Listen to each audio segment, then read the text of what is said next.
Boa noite a todos. Nós vamos iniciar a nossa aula, primeira aula desse segundo bimestre.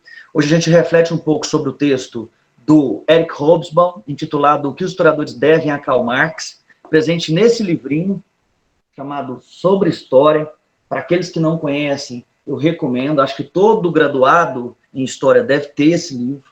É uma coletânea de conferências do Hobsbawm, de textos aleatórios, em que ele discute praticamente todos os assuntos pertinentes ao seu campo de pesquisa, sobretudo importantes para nós historiadores, sobre século XX e século XXI.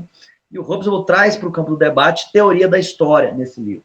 Ele discute o ofício do historiador, as importâncias de determinados aspectos do campo da história e, sobretudo, a importância do materialismo histórico dialético para o conhecimento histórico. O Hobsbawm é um historiador extremamente importante para os estudos históricos e daqui a pouco a gente entra um pouco nas reflexões que ele pretende. Esse texto, O que os historiadores devem a Karl Marx, é o resultado de uma conferência que o Hobsbawm fez na década de 60, precisamente em 1968, e depois, posteriormente, foi publicado em livro, nessa coletânea, e no Brasil chega em 1998, mais de 20 anos. Todavia, ele não perde a sua capacidade de trazer questionamentos, de trazer reflexões que são importantíssimas para o ofício do historiador e para a formação da graduação e também da pós-graduação. Portanto, o texto do Hobsbawm é fundamental, presente nesse livrinho, sobre história. Eu separei aqui alguns pontos do texto do Hobsbawm. Bom, para refletir sobre as reflexões, para refletir um pouco sobre a importância que nós, historiadores, devemos para o Karl Marx, né, é preciso voltar um pouquinho ao Karl Marx. É preciso voltar ao século XIX e fazer uma reflexão sobre o momento em que o Marx produz e um pouco sobre a perspectiva de história e aquilo que o Marx traz para o centro do debate. Nessa reflexão, portanto, será interessante a gente passar, num primeiro momento, por Karl Marx e depois ir, efetivamente, no texto do Eric Hobsbawm. E é isso exatamente que eu vou fazer para vocês. Bom, vamos iniciar um pouquinho falando quem foi Karl Marx, né, que eu acho que é importante para vocês. Vocês já tiveram a oportunidade de discutir isso, eu tenho certeza disso. Vocês estão fazendo Teoria da História 2, portanto, isso é assunto e é reflexão para a Teoria da História 1, mas não só para a Teoria da História, para as metodologias da história também, Teoria e Metodologia da História, e também para a disciplina Introdução aos Estudos Históricos, História Contemporânea. O Marx perpassa praticamente inúmeras disciplinas do campo da história. E é fundamental compreender. Bom, quem foi Karl Marx? Marx nasceu em 5 de maio de 1818 e faleceu em 14 de março de 1883. O Marx nasceu numa região que hoje é considerada Alemanha e morreu em Londres. Já morando em Londres, já idoso, etc. Marx era filho de uma família judaica de classe média. O pai do Marx era advogado e ele teve condições de estudar em função disso, estudar na Universidade de Bonn e Berlim. Lá ele conheceu jovens que estudavam Hegel, e isso influenciou bastante a trajetória intelectual do Marx, porque nós sabemos que o Hegel é a principal influência do Marx do ponto de vista da negação. O Marx vai se colocar efetivamente contrário a premissas de Georg Wilhelm Hegel. E é por isso que ele vai trazer para o centro do debate questões dialogando com Hegel em vários dos seus textos. O Marx se forma em filosofia na Universidade de Iena, e, a partir daí, não para mais de produzir, começa a produzir textos para jornais, para as revistas, mora em Paris, depois mora em Londres, participa de diversas atividades políticas, se envolve em organização de trabalhadores, e tem como seu principal parceiro de publicações, parceiro intelectual e de vida, o Friedrich Engels, que foi o seu maior parceiro intelectual, sem dúvida nenhuma. Tem um filme interessantíssimo que eu sugeriria para vocês, que discute um pouco, representa a juventude do Karl Marx, sobretudo quando ele vai para Paris, depois tem um trechinho dele em Londres também, alguns trechos, chamado O Jovem Karl Marx, de 2017, um filme dirigido por Raoul Peck. É um filme extremamente significativo para entender um pouco mais sobre a vida do Marx. É óbvio que é uma obra cinematográfica, é uma linguagem totalmente diferente de um livro, por exemplo, se a gente fosse ler sobre o Marx, mas é um retrato muito bem construído da perspectiva do Marx e da vida do Marx quando jovem, e do modo como ele se ligou a Hegel, do ponto de vista da refuta, do modo em que ele estabeleceu uma sociabilidade com o Engels, e do modo pelo qual ele foi construindo a sua trajetória intelectual ao longo do tempo. Portanto, esse filme, O Jovem Karl Marx, eu recomendo para vocês. Bom, o Marx tem uma infinidade de obras, uma produção extremamente vasta. Eu destacaria algumas que são fundamentais. Primeiro deles, os Manuscritos Econômicos Filosóficos, de 1844. A Ideologia Alemã, esse livro aqui, que eu gosto muito, e é um dos principais livros do Marx, a partir do qual ele vai se colocar contrário à proposição dos jovens hegelianos e de Hegel. Depois ele vai bater ainda mais na filosofia hegeliana, a partir da Miséria da Filosofia, de 1847. Nós temos o Manifesto do Partido Comunista, escrito em comum, juntamente com o Engels. Nós temos vários outros textos importantíssimos, o 18 Brumário, de Luiz Bonaparte, de 1952, em que ele discute a França de Luiz Bonaparte, para a crítica da economia política, de 1859, que é um texto formidável que traz para o centro do debate as questões já colocadas no Capital, que vão ser colocadas no Capital posteriormente, e são questões de ordem econômico-filosóficas fundamentais, que vão ser muito caras ao Marx ao longo da sua vida. Obviamente, o Capital, o primeiro volume, que é a Crítica da Economia Política, e os outros 2 volumes, só que o primeiro volume foi escrito pelo Marx e publicado pelo Marx, os outros 2 volumes foram mais 3 volumes foram publicados póstumamente pelo Engels. Portanto, são obras fundamentais do Marx. Esse livrinho aqui, uma coleção da Abril Cultural, chamado Os Pensadores, é um livro bastante surrado já, tem vários desses textos que são fundamentais.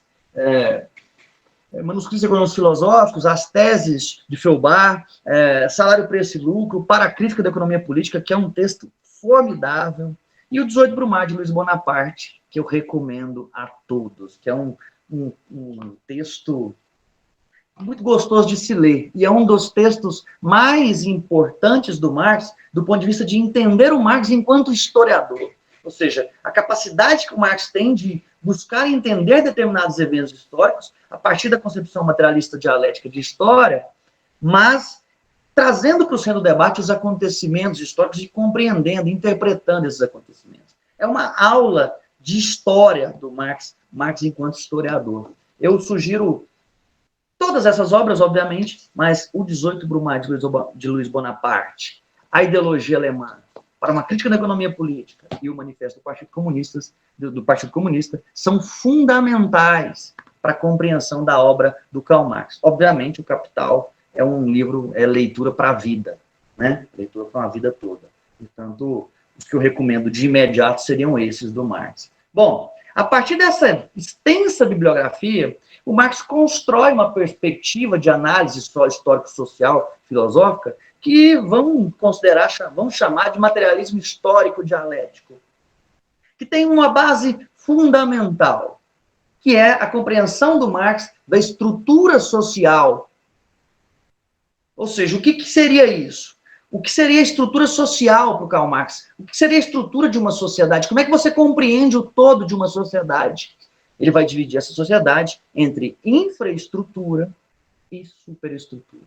A infraestrutura de uma sociedade, que seria um nível inferior, um nível abaixo, o Marx vai chamar de base material.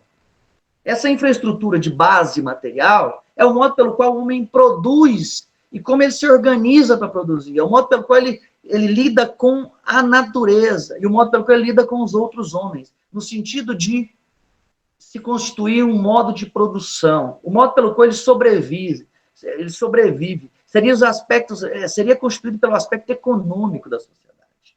E lá na infraestrutura está o modo de produção social, que é dividido para o Marx e pelo Marx entre forças produtivas e relações sociais de produção.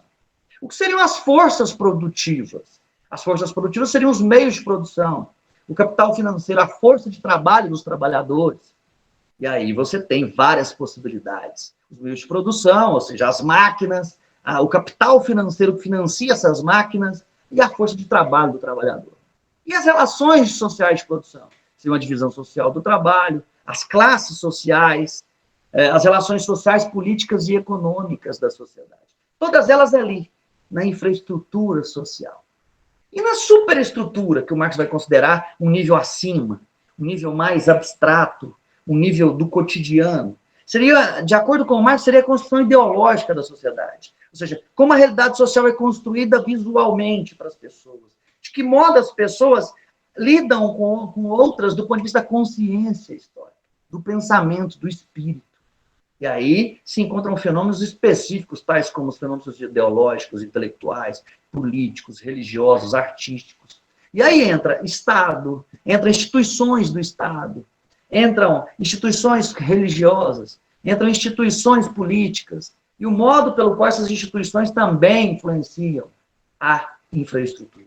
Então, nós temos uma sociedade dividida em dois níveis, uma estrutura social dividida em dois níveis, uma infraestrutura e uma superestrutura, onde a infraestrutura seria pautada nas questões materiais, nas relações sociais de produção, nas forças produtivas.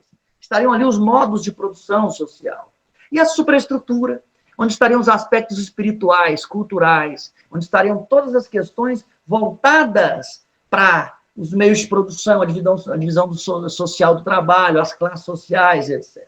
Ou seja, infraestrutura e superestrutura explicariam para o Marx como é que funciona uma estrutura social, como é que funciona essa sociedade. É daí que o Marx vai tirar uma frase clássica que nós temos aqui, que é, quando ele vai questionar o Hegel, ele vai dizer, não é a consciência que determina a vida, mas sim a vida que determina a consciência. Essa é uma frase clássica do Marx, que é muito mal compreendida, diga-se de passagem, mas é fundamental para entender como ele coloca as questões. Ele vai dizer, olha, a infraestrutura, o modo de produção, as relações econômicas, o modo pelo qual o homem sobrevive, ou seja, o modo pelo qual o homem extrai da natureza a sua própria sobrevivência, ou o modo pelo qual o homem extrai da relação com os outros homens, no modo de produção, no seu trabalho, a sua sobrevivência, é que determina o que esse homem vai ser do ponto de vista espiritual. É que influencia o modo pelo qual esse homem vai ser. Mas isso não quer dizer que haja só essa influência do modo de produção no espírito. O espírito também influencia a relação que o homem estabelece. Portanto, o Marx chamaria isso, ou seja, a relação infraestrutura e superestrutura, de uma relação dialética, em que há uma influência da infraestrutura na superestrutura, mas também há um retorno da superestrutura na infraestrutura. Portanto, economia e cultura dialogam dialeticamente. Isso é fundamental para compreender Karl Marx, meus caros. E, com base nessa estrutura social, o Marx coloca uma lupa lá na infraestrutura e vai entender os modos de produção social. E quando ele vai discutir a relação desses, como é que funciona o modo de produção social, ou seja, como se constituem as forças produtivas e as relações sociais de produção, o Marx vai estabelecer um panorama histórico dessas relações. E vai tentar compreender o modo pelo qual se constituem os modos de produção ao longo do tempo histórico. Ele está fazendo um exercício histórico aí. Ele vai dizer, olha, nós temos um primeiro momento de um modo de produção asiático, um segundo momento de um modo de produção escravista, um terceiro momento, um modo de produção feudal, um quarto momento, o surgimento do modo de produção capitalista. E aí, com base no manifesto do Partido Comunista, o Marx vai dizer, olha, e aí nós vamos chegar a um momento em que nós vamos ter um modo de produção socialista. Essa visão de história, com alterações dos modos de produção, de acordo com Marx, isso ocorreria com base em influências da relação entre infraestrutura e superestrutura. Ou seja, quando se passa do modo de produção social, ou seja, do modo pelo qual os homens lidam com a sua sobrevivência, buscam sobreviver, buscando relacionar-se com a natureza e com outros homens. Quando se passa de um modo de produção asiático para um modo de produção escravista, houve uma necessidade histórica. Quando se passa do modo de produção escravista para um modo de produção feudal, houve novas necessidades históricas. Quando se passa do modo de produção feudal para o modo de produção capitalista, houve novas necessidades históricas. E, de acordo com Marx, vai surgir uma nova necessidade histórica, e por isso a obra dele é teleológica, porque ele aponta um fim, vai surgir uma nova necessidade histórica. E essa nova necessidade histórica, ele vai chamar de necessidade de surgimento de uma sociedade socialista, de um modo de produção socialista, ou modo de produção comunista. Seria o retorno a um comunismo primitivo em modernos termos industriais. Bom, está no Manifesto do Partido Comunista. Mas não só isso. O Marx já entende que esses modos de produção ao longo da história, ou seja, o modo pelo qual a história foi se constituindo ao longo do tempo, com base nas relações infraestruturais com as superestruturais, e com base nas forças produtivas e nas relações sociais de produção, o Marx vai dizer, olha, isso tudo tem um motor. E aí, outra frase clássica do Marx. O motor disso tudo é a luta de classes. E a luta de classes é fundamental para o surgimento dessa sociedade capitalista que nós vivemos. O Marx está dizendo isso no século XIX, mas dá para compreender isso até hoje. E o Marx vai explicar isso tudo com base nas forças de produção e nas relações de produção. Ou seja, com base nas forças produtivas e as relações sociais produtivas, as relações de produção que estão lá na infraestrutura. De acordo com o Marx, a sociedade é dividida entre proprietários e não proprietários de meios de produção. Esses proprietários dos meios de produção, que teoricamente seriam os burgueses, ele já está falando do século XIX, se chocam com os não proprietários de meios de produção, que seriam os proletários. Ou seja, a sociedade é dividida entre proprietários e não proprietários dos meios de produção. Ou seja, a sociedade é dividida a uma tensão interna lá no modo de produção, lá na infraestrutura. Há uma tensão entre interesses dos proprietários e dos não proprietários dos meios de produção. Eles se relacionam conflituosamente. Ou seja, eles têm vontades excludentes. Querem perceber isso? O burguês quer aumentar o seu lucro. E aumenta o seu lucro através daquilo que o Marx vai chamar de mais-valia. Ou seja, na exploração do trabalho do trabalhador. E o proletário quer aumentar a sua renda. Só que o proletário não vai aumentar a sua renda sem o burguês aumentar o seu lucro. O burguês sempre vai vencer a luta de classe. O proletário só trabalha se o burguês quiser. Por que o proletário só trabalha se o burguês quiser? Porque há uma enorme demanda de trabalhadores. Há uma enorme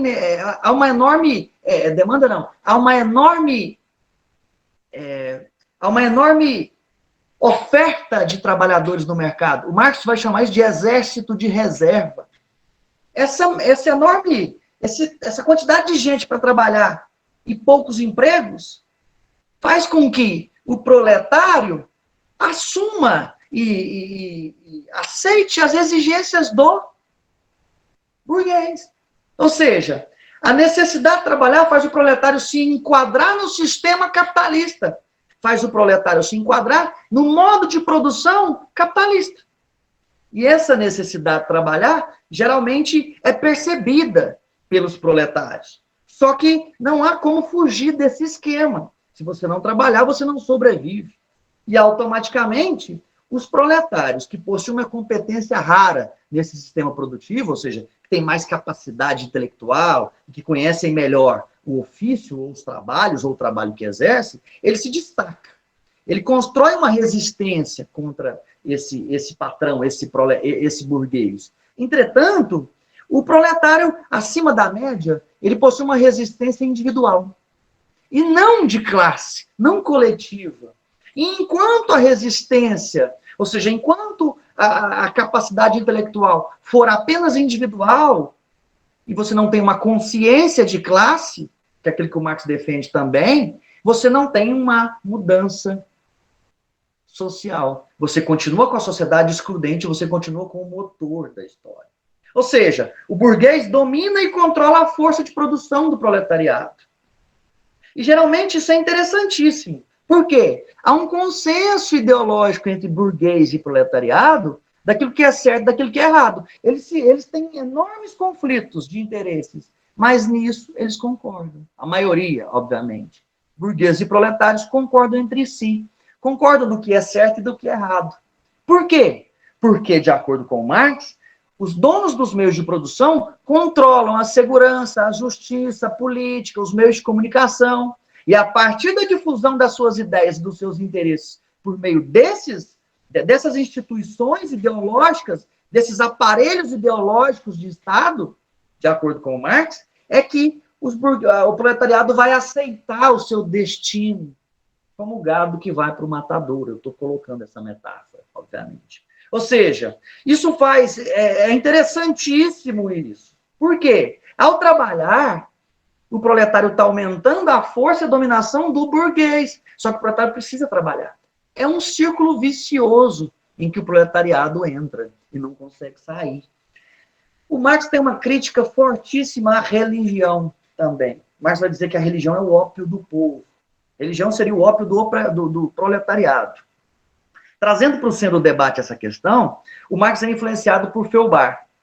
E o Feuerbach vai trazer para o centro do debate a ideia de que o homem construiu, inventou Deus, por não ter noção e capacidade de distinguir e compreender que a sua existência é advinda dele mesmo. O homem quer atribuir a responsabilidade disso para um ser externo, para a sua existência para um ser externo. E aí ele inventa Deus, e obviamente inventa a religião. E, de um modo mais amplo, o Marx defende a ideia de que, por que a religião seria o ópio do povo? Por quê? A religião faz com que o proletariado suporte a sua condição de existência e busque melhores condições trabalhando. E ao trabalhar, o trabalhador aumenta a força e a dominação do burguês. Tem uma frase clássica que a religião contribui muito para aquilo que o Marx diz, que é aquela frase que diz, olha, é mais fácil um camelo passar no buraco de uma agulha do que um rico entrar no reino do céu. E aí o proletariado atribui a sua melhor existência, a sua existência mais plena, numa outra vida. E trabalha nessa, trabalha para o burguês. Portanto, a religião para o Marx seria o ópio do povo. É mais um aparelho ideológico de Estado.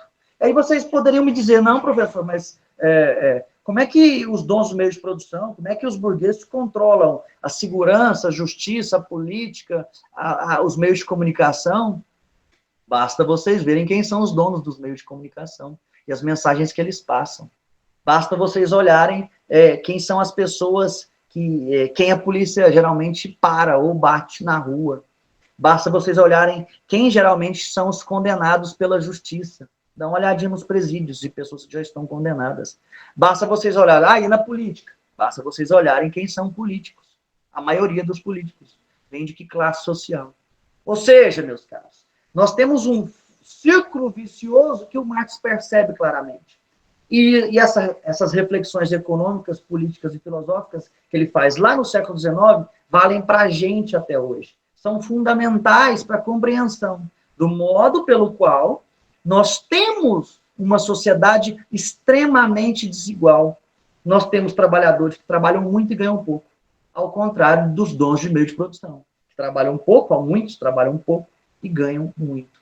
Obviamente que tem exceções a essa regra, mas o Marx flagra socialmente uma estrutura social em que infraestrutura e superestrutura são fundamentais para compreender isso.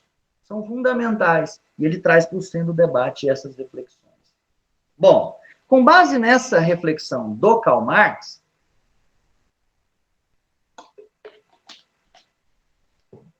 eu ainda quero destacar para vocês que o Eric Hobsbawm é um historiador marxista. Ele discute o marxismo de forma muito precisa em várias obras dele, e ele vai trazer para a gente, com base nessa noção de Karl Marx, vai trazer para a gente, será o quê? O que nós, historiadores, devemos ao Karl Marx? Né? O que nós, historiadores, devemos, para além daquilo que já está muito claro socialmente, que é a demonstração da contradição interna existente no modo de produção capitalista. Ou seja, o que nós, historiadores, devemos ao Karl Marx? E é isso que o Eric Hobsbawm vai tentar fazer no livro sobre história, no texto, o que os historiadores devem a Karl Marx. E o Hobsbawm começa uma reflexão extremamente, de modo muito preciso, mas antes de fazer a reflexão sobre o modo pelo qual o Hobsbawm começa seus questionamentos, é interessante entender que o Hobsbawm é um historiador britânico, que viveu de 1917 a 1912, o Hobsbawm viveu 95 anos, e influência do Marx, é especialista em século XIX, tem inúmeras obras, dentre elas obras fundamentais como a Era dos Extremos, a Era das Revoluções, a Era do Capital, Mundos do Trabalho, um livro muito legal, interessantíssimo para entender o cangaço, ele vai chamar de rebeldes primitivos, para entender o banditismo, Rebeldes Primitivos, um texto de 1951, um livro de 59, tem um livro da História Social do Jazz, um livraço. O Hobsbawm é um historiador de mão cheia. Tem um livro sobre a Revolução Francesa, chamado Ecos da Marselhesa. Tem várias obras fundamentais. Tem um livro sobre a questão do nacionalismo, chamado A Inversão das Tradições, para aqueles que têm interesse. Tem um livro chamado Bandidos, relacionado a essa reflexão sobre o banditismo social.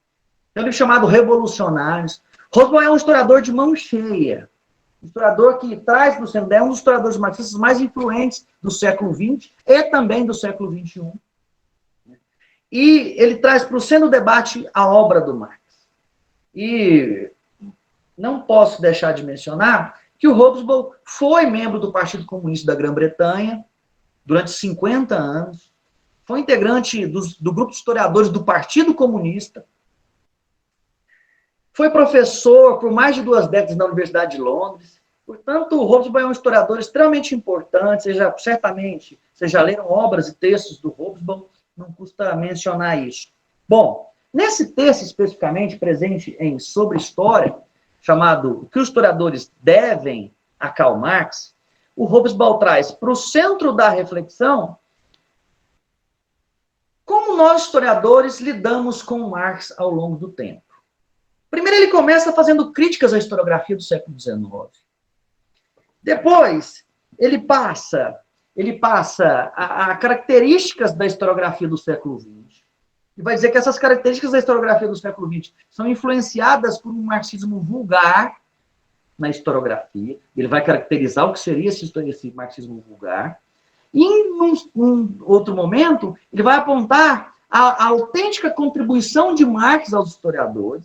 Isso é fundamental no texto.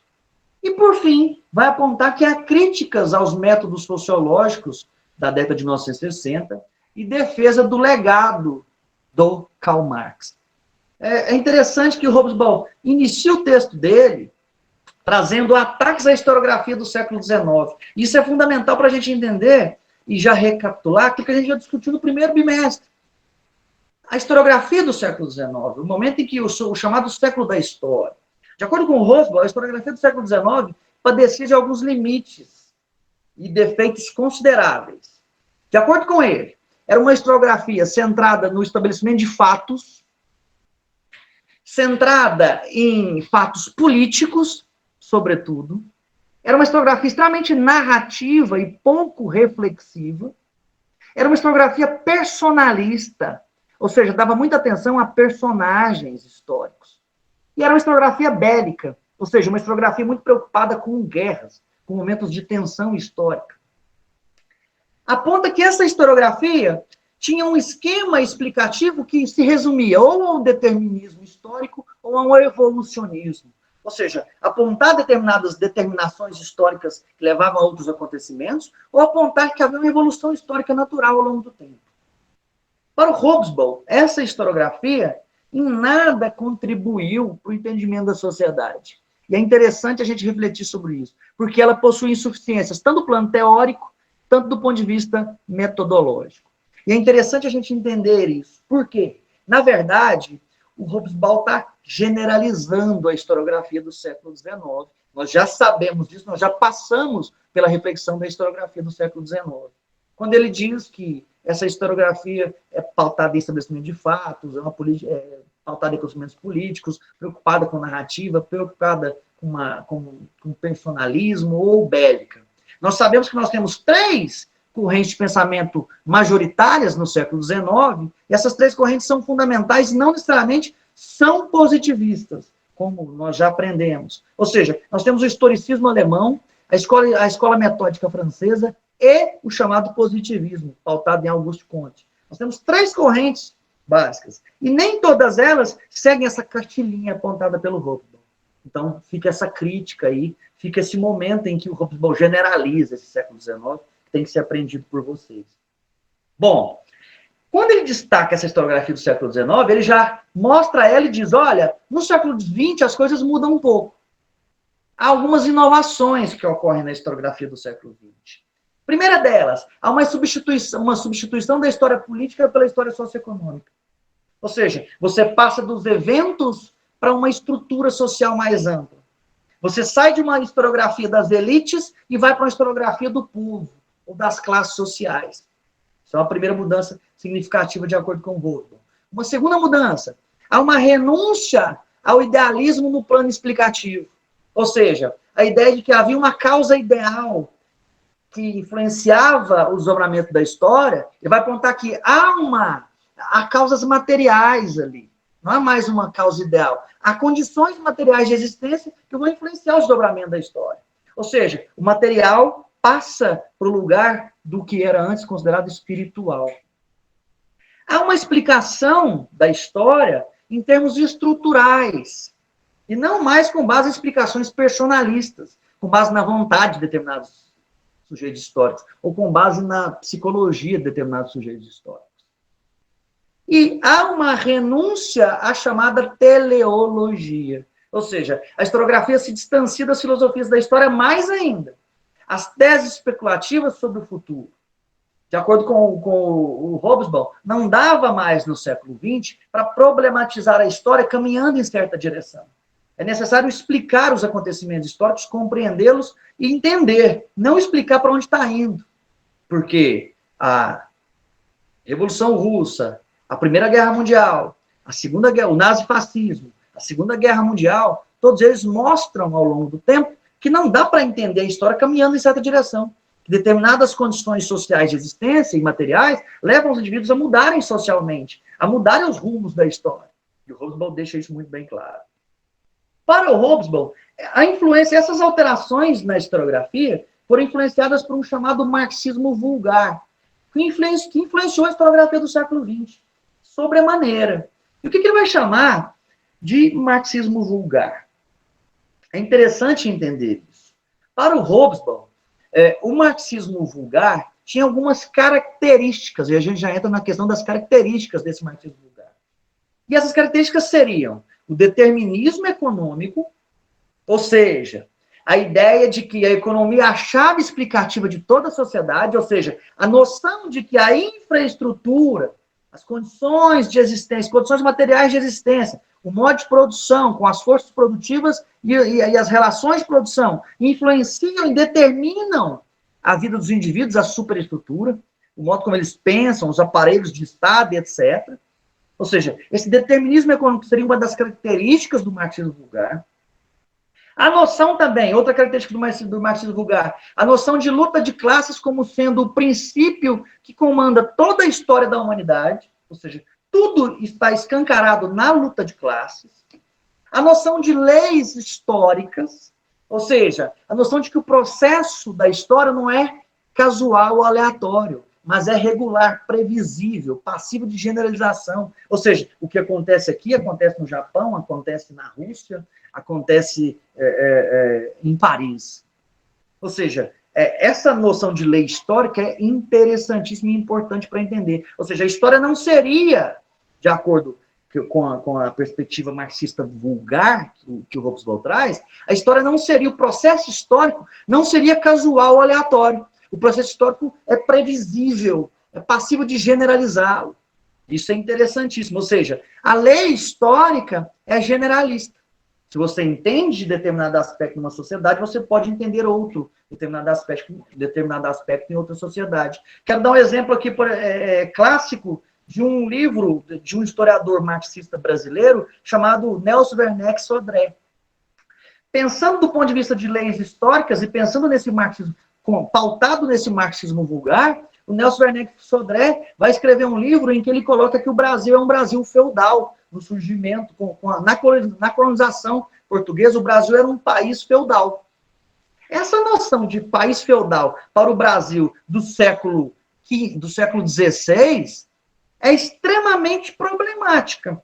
Só que, pautado na noção de lei histórica, de estágio da história, o Nelson Werneck Sodré traz para o centro do debate e encaixa uma lei histórica no Brasil, em que ele vai dizer, olha, nós temos uma relação de produção no Brasil no século XV que é feudal, quando, na verdade, tinha que se entender as condições materiais de existência.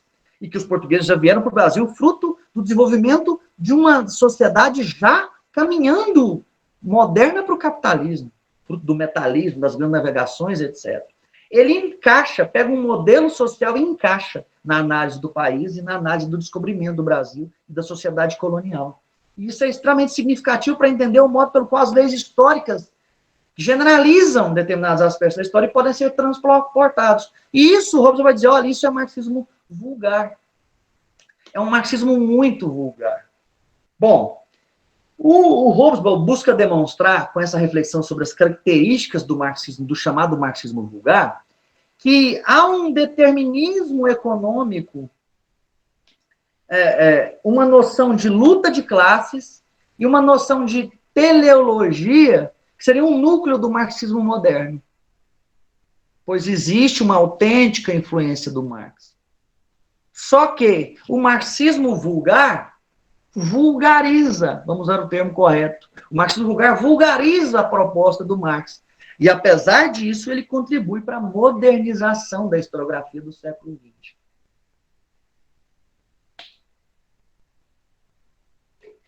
Ou seja, com base nessas características do marxismo, com base nessas questões colocadas pelo Eric Hobsbawm, dessas características do marxismo vulgar, ou seja, da perspectiva de Marx que é vulgarizada, o Hobsbawm traz para o centro do debate uma reflexão que é importantíssima e que busca responder aquilo que ele pergunta lá no início do texto, que é, qual é a autêntica contribuição de Marx aos historiadores?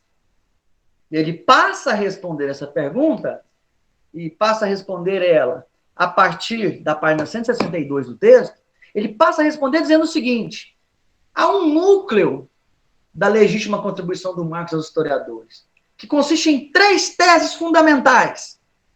Uma, a teoria da hierarquia base e superestrutura. Ou seja, ou infraestrutura, superestrutura.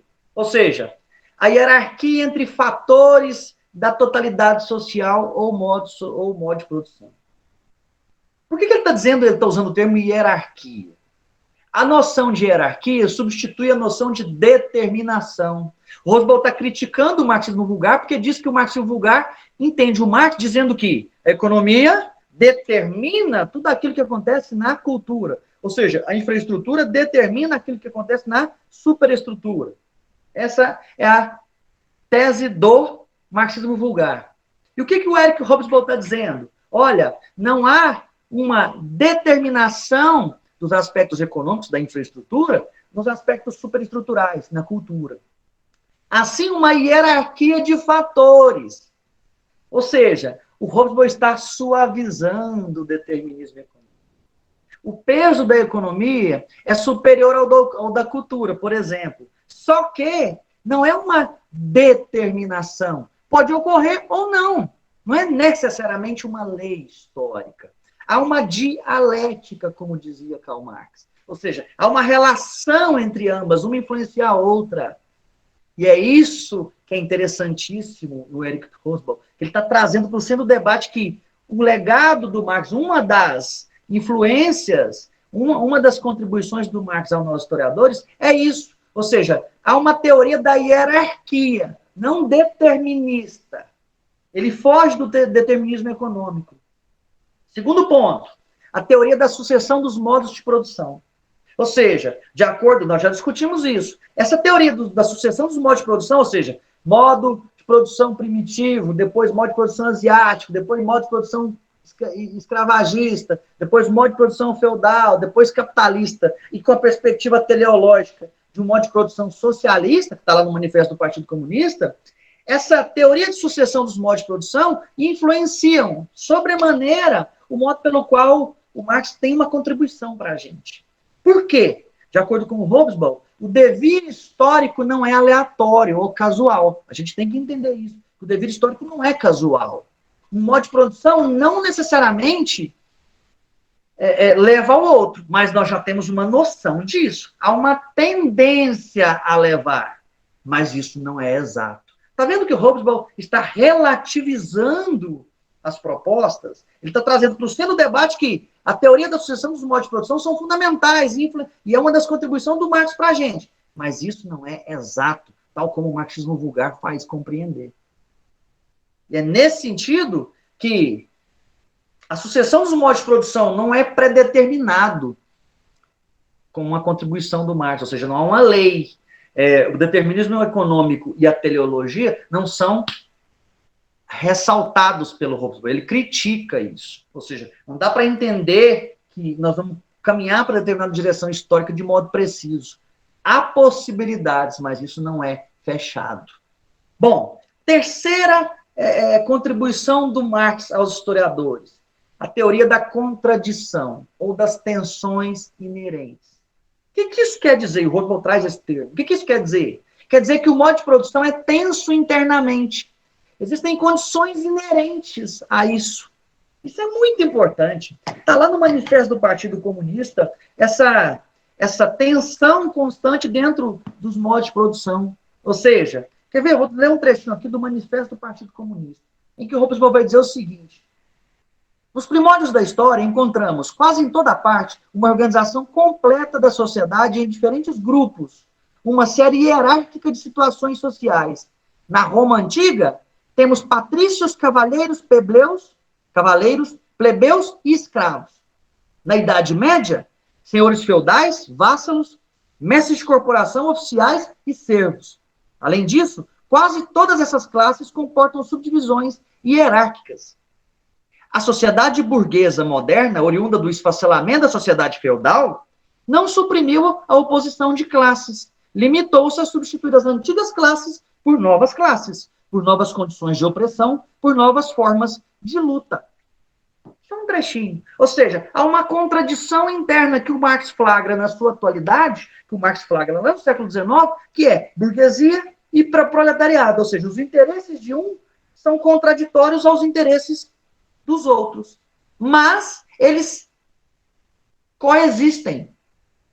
E isso é importantíssimo para o sistema capitalista. E a teoria da contradição das tensões, lá na base social, lá na infraestrutura, é um dos legados, de acordo com o Eric Hobsbawm, do Karl Marx. Essas três teses, ou seja, a tese da hierarquia entre infraestrutura e superestrutura, a tese da sucessão dos modos de produção e a tese das contradições inerentes ao modo de produção tem desdobramentos importantes, de acordo com Hobsbawm. Ela oferece um sentido à história, ou seja, escalonando a sociedade apontando uma direção, ou seja, ela permite a gente entender a sociedade em níveis e em escalas específicas. Você pode colocar uma lupa, você pode tirar essa lupa, você pode procurar determinadas questões, você pode explicar os motivos da dinâmica social ao longo do tempo, e você pode dotar o historiador de um princípio comum, de um princípio importante para hierarquizar os planos de uma sociedade. E aí você vai perceber a sociedade do ponto de vista da infraestrutura e da superestrutura. De acordo com o Hobsbawm, as três características das três contribuições do Marx possibilitam aos historiadores explicar a sociedade e generalizar isso. Isso é interessantíssimo. Porque o que seria explicar? É deixar claro por que determinadas ações dos homens no tempo acontecem. E, do ponto de vista de generalizar, é mostrar como elas ocorrem. Como ocorreram as mudanças sociais. Obviamente que o Hobsbawm está escrevendo na década de 60. E na década de 60, nós temos teorias do desenvolvimento que buscam, de algum modo, teorias sociais que buscam entender a sociedade. E aí o Hobsbawm vai fazer crítica, obviamente, defendendo o materialismo histórico dialético, vai fazer crítica a esses métodos sociológicos. E ele vai apontar que as teorias do desenvolvimento são reducionistas, ou seja, de acordo com ele, está lá na página 163 adiante, de acordo com ele, toda a história é o processo de passagem do tradicional ao moderno, nessas teorias do desenvolvimento. Isso reduz socialmente, reduz a análise social. Ele vai apontar que há também uma tentativa de entender a história do ponto de vista do estruturalismo funcionalista. E isso é extremamente conservador. Por quê? Porque o estruturalismo funcionalista nega a existência de uma hierarquização das sociedades. E isso a gente tem que compreender de modo muito claro. E, de acordo com o Hobsbawm, obviamente, ao contrário dessas teorias, nós temos o legado de Karl Marx, que deve ser revisitado, debatido e utilizado para a compreensão da sociedade. E aí o Hobsbawm já encaminha para o final do seu texto, da sua defesa da obra do Marx e do porquê, qual é a contribuição do Marx para os historiadores, quando ele aponta que o legado do Marx, a teoria do Marx, o materialismo histórico dialético, oferece um princípio para classificar ou escalonar as sociedades ao longo do tempo. Ou seja, com base na análise do controle crescente da natureza, efetuado pelos homens por meio da tecnologia. Ela oferece, o materialismo histórico dialético nos oferece termos e conceitos e método para entender isso. O modo pelo qual o homem vai dominando a natureza. Nós estamos vendo o que nós estamos passando do ponto de vista dos desastres naturais. Isso tudo é em função da sociedade capitalista, que vai cada vez mais se utilizando da natureza e modificando a natureza. E também, o outro legado, de acordo com o Hobsbawm, do Marx, seria oferecer um princípio explicativo para entender o desenvolvimento histórico. Ou seja, com base nas teses da contradição interna nos modos de produção, ou seja, com base na luta de classes. Seria a chave explicativa para entender a dinâmica da história humana. Bom, o Hobsbawm traz todas essas questões para o centro do debate. Em suma, para finalizar o texto do Eric Hobsbawm, nós temos críticas à historiografia do século XIX, depois o Hobsbawm traz características da historiografia do século XX, depois traz a influência de um marxismo vulgar na modernização da historiografia no século XX, e, por fim, vai defender que a autêntica contribuição de Marx aos historiadores é a teoria da hierarquia base-superestrutura. Vejam bem que ele suaviza a noção de determinação e diz que há apenas uma hierarquia que pode ou não ocorrer. A teoria da sucessão dos modos de produção, que podem também ocorrer a sucessão, mas isso não é uma lei geral da história. E a teoria da contradição interna, ou das tensões inerentes ao modo de produção, ou seja, da contradição existente no modo de produção, que faz com que a história, com que a dinâmica da história ocorra, com que as ações dos homens no tempo ocorram, com que a sociedade vá se desenvolvendo ao longo do tempo. Enfim, meus caros, essas são as colocações que eu gostaria de fazer sobre o texto do Eric Hobsbawm, fazendo uma recapitulação do texto, da obra no geral, da teoria do materialismo histórico dialético. Enfim, eu agradeço a presença de todos e desejo a todos uma boa noite. Um abraço.